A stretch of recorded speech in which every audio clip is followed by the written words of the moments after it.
நம்பினேன் உன்னையே நம்பினேன் ஸ்கந்தகுரோ உன்னையன்றி இவ்வுலகில் ஒன்றுமில்லை என்றுணர்ந்தேன். நன்கறிந்து கொண்டேன் நானும் உனதருளால் விட்டிட மாட்டேன் கந்தா வீடதருள் வீரே. நடுநற்றித்தானத்து நானுனை தியானிப்பேன் பிரம்ம மந்திரத்தை போதித்து வந்திடுவாய். சுழுமுனை மார்க்கமாய் ஜோதியைக் காட்டிடுவாய் சிவயோகியாக எனச் செய்திடும் குருநாதா. ஆசையறுத்து அறநடியைக் காட்டிவிடும் மெய்யடியராக்கி மெய்வீட்டில் இருத்திவிடும்.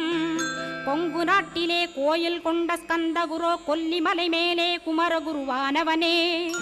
கஞ்சமலை சித்தர் போற்றும் ஸ்கந்தகிரி குருநாதா கருவூரார் போற்றும் காங்கேயா ஸ்கந்தகுரோ.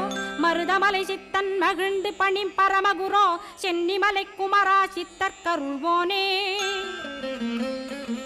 சிவவாக்கிய சித்தருளை சிவன்மலையில் போற்றுவரே பழனி